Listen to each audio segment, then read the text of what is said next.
السلام عليكم ورحمة الله وبركاته. إن الحمد لله نحمده ونستعينه ونستغفره ونعوذ بالله من شرور أنفسنا ومن سيئات أعمالنا. من يهده الله فلا مضل له ومن يضلل فلا هادي له. أشهد أن لا إله إلا الله وحده لا شريك له وأشهد أن محمدا عبده ورسوله. يا أيها الذين آمنوا اتقوا الله حق تقاته ولا تموتن إلا وأنتم مسلمون. يا أيها الناس اتقوا ربكم الذي خلقكم من نفس واحدة وخلق منها زوجها وبث منهما رجالا كثيرا ونساء واتقوا الله الذي تساءلون به والأرحام إن الله كان عليكم رقيبا. يا أيها الذين آمنوا اتقوا الله وقولوا قولا سديدا يصلح لكم أعمالكم ويغفر لكم ذنوبكم ومن يطع الله ورسوله فقد فاز فوزا عظيما. أما بعد. Kita menyambung kembali kuliah tafsir ini Manusia ayat 112 hingga berikutnya daripada surah Taha, iaitu firman Allah Subhanahu wa taala, A'udzu billahi minasyaitonir rajim. Wa man ya'mal minas salihati wa huwa mu'minun fala yakhafu dhulman wala hadma. وكذلك أنزلناه قرآنا عربيا وصرفنا فيه من الوعيد لعلهم يتقون أو يحدث لهم ذكرا فتعالى الله الملك الحق ولا تعجل بالقرآن من قبل أن يقضى إليك وحيه وقل رب زدني علما. صدق الله العظيم.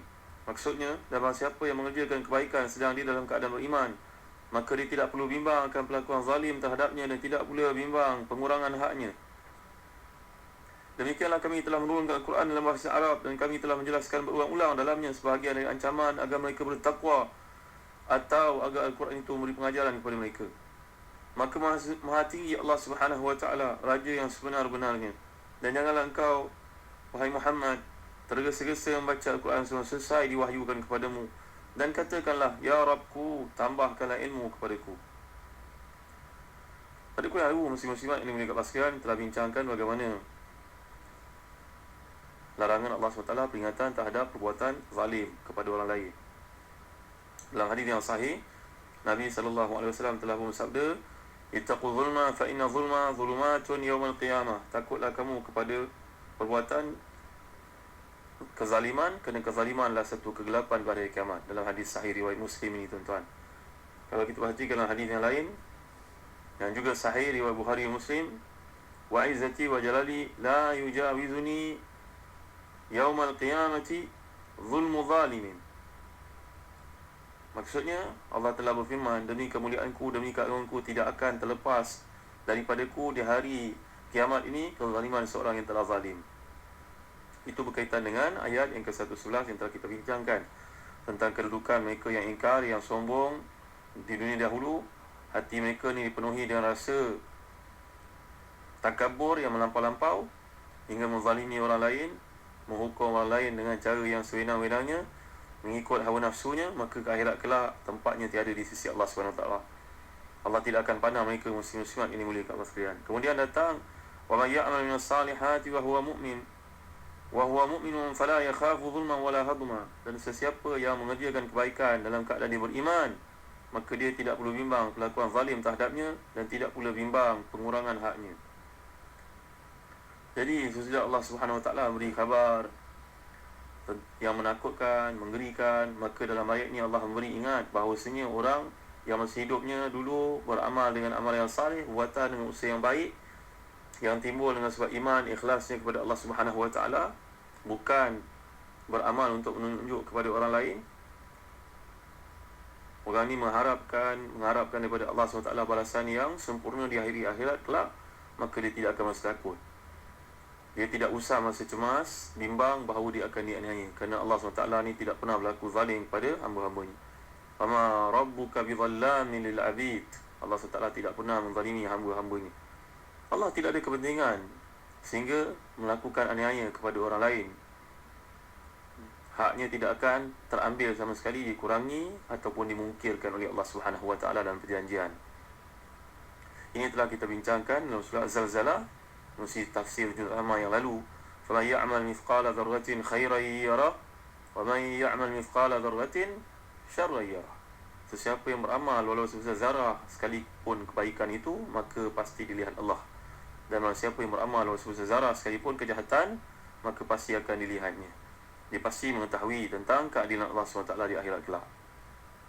Muslim-muslimat yang dirahmati dan dikasihi Allah sekalian, kalau kita belajar bahasa Arab, fala yakhafu zulman wala hadma, dia tidak perlu takut dizalimi ataupun dikurangkan haknya.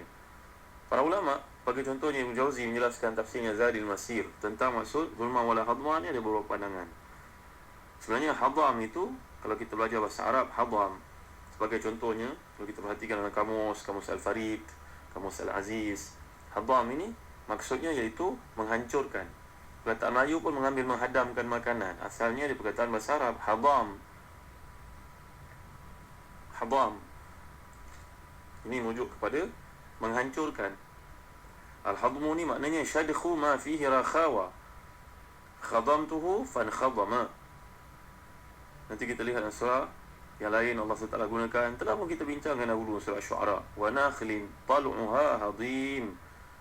Jadi dalam ayat yang sedang kita bincangkan di sini, fala yakhafu zulma wala hadma, kata para ulama tafsir, contohnya Ibn Jauzi, ada beberapa perkara yang dirujuk pandangan para ahli tafsir, contohnya Ibn Jarir Tabari, maksudnya la yakhafu ayyuzlam fayuzad fi sayyiati, dia tak perlu zalim, ditakuti akan ditambah pula keburukan yang pernah dilakukan di dunia.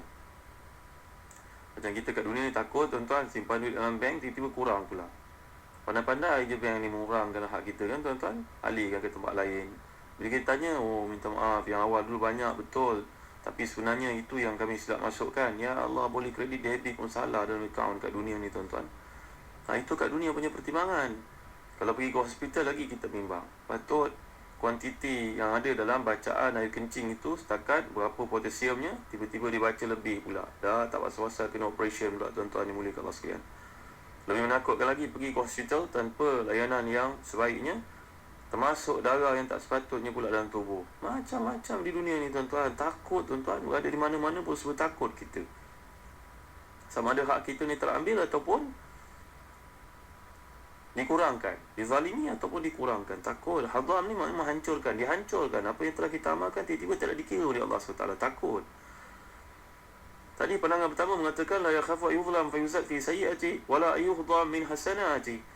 Takut ditambah pula keburukan yang tak pernah dibuat tiba-tiba ada dalam akaun, ataupun dihancurkan apa yang baik tak dikira. Ini merupakan pandangan Ibn Abi Talha daripada Ibn Abbas radhiyallahu anhuma.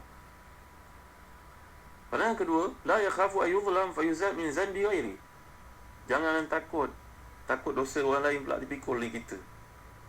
Dosa anak-anak yang di dunia dahulu kita tak pernah merencanakannya untuk jadi jahat, tiba-tiba dorongan untuk jadi jahat itu berkembang dalam potensi dirinya, kita pula kena tanggung dosanya. Tidak tuan-tuan, kalau kita tidak merencanakan perkara itu tak dikira.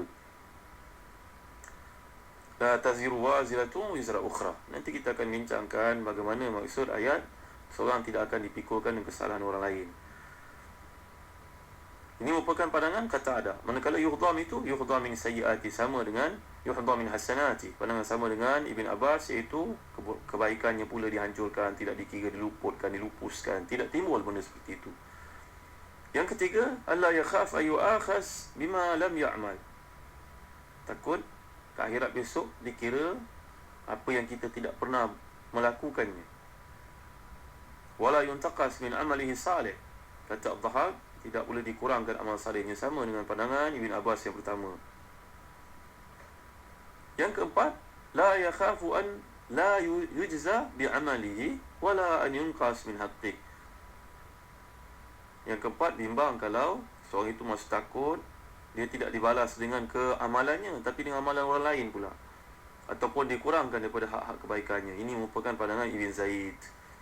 Jadi tuan-tuan yang mulia sekalian, Al-Hadam ini di surah bahasa Arab lain kata para ulama lugah, contohnya kamus Al-Farid, kamus Al-Aziz, An-Naqsu, naqas. Makna naqas ini makna dikurangkan.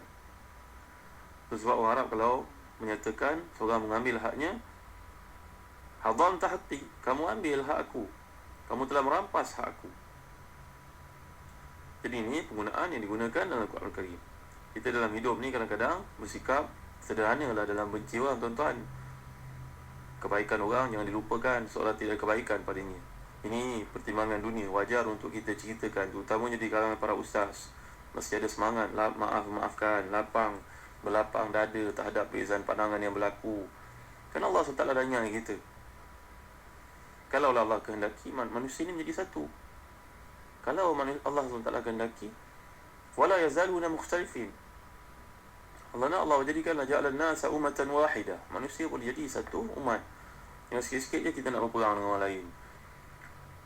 Tuan-tuan, ambil pengajaran kisah yang berlaku di Mesir beberapa ratus tahun dahulu di antara seorang ulama yang terkemuka bernama Ibn Daqiq Al-Aid dengan Ibn binti Al-A'az. Kerana perkara-perkara tertentu yang berlaku di antara mereka telah pun menyebabkan timbulnya kebencian dan konflik yang sangat panas.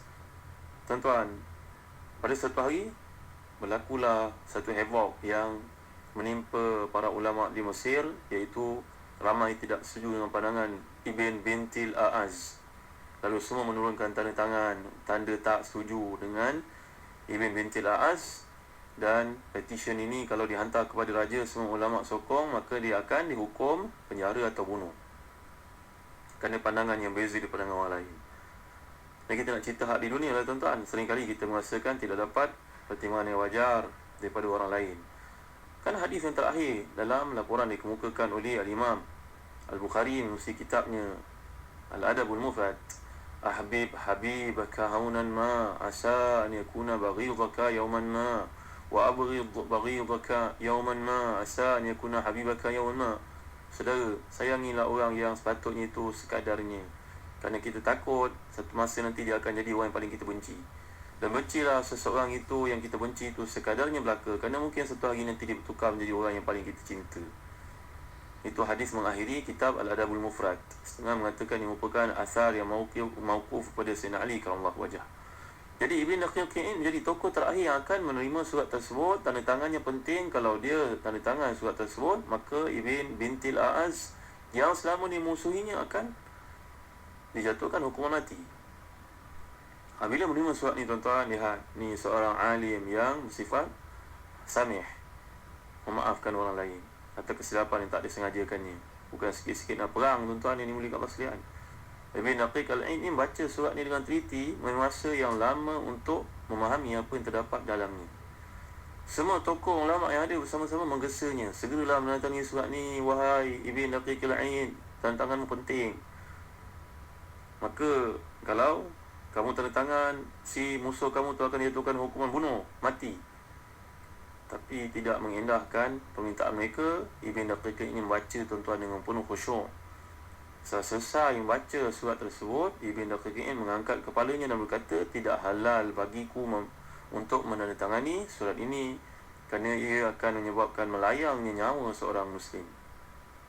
Ya Allah, kata-katanya sangat mengejutkan semua, tuan-tuan. Semua orang tak menyangka sifat yang tampilkan Ibn Daqiq ini terhadap orang yang sangat membenci dan musuhinya. Walhal kalau dia tanda tangan di situ, maka Ibn binti Al-A'az, ulama yang memusuhinya, akan dijatuhkan hukuman mati.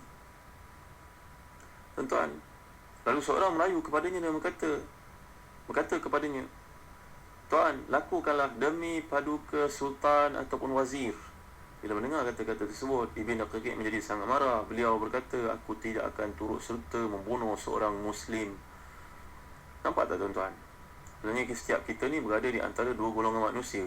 Antara kekasih yang sangat cinta kepada kita dan musuh yang sangat meluat menengok kita.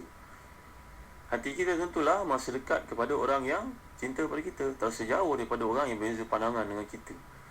Namun tahu tak, tuan-tuan, apa garis panduan cinta dan benci yang mesti kita ikut sebagai seorang Muslim? Sungguhnya Islam bukan hanya mengajar kita etika berkawan, tapi juga mengajar kita etika dalam berlawan. Etika berkawan, etika berlawan, semua ada dalam Islam, tuan-tuan. Prinsip yang terpenting dalam kedua-dua perkara ni adalah keadilan. Moderate lah, tuan-tuan. Islam melarang kita ni melampau dalam mencinta dan melampau dalam membenci, sehingga menyebabkan mata hati kita buta daripada melihat kebenaran. Nanti ada peluang kita bincang surah Al-Ma'idah. Firman Allah Subhanahu wa taala berkaitan dengan hal ini, a'udzubillahi minasyaitonir rajim. Ya ayyuhalladzina amanu kunu qawwamina lillahi syuhada'a bil qist ولا يجرمنكم شنآن قوم على ألا تعدلوا اعدلوا هو أقرب للتقوى واتقوا الله إن الله خبير بما تعملون. Wahai orang beriman, hendaklah kau ni menjadi orang yang selalu menegakkan kebenaran kerana Allah, menjadi saksi dengan adil. Jangan sekali-kali kebencianmu terhadap satu golongan menyebabkan kamu, mendorong kamu untuk melakukan tidak adil. Berlaku adil lah. Keadaan adil itu lebih dekat kepada takwa. Bertakwalah pada Allah, sesungguhnya Allah Maha mengetahui apa yang kau kerjakan. Jadi tuan-tuan yang hati dan dikasihi sekalian, dalam kes dunia yang kita nak kaitkan dengan ayat Allah Subhanahu Wa Taala di sini, fala yakhafu zulman wala hadma.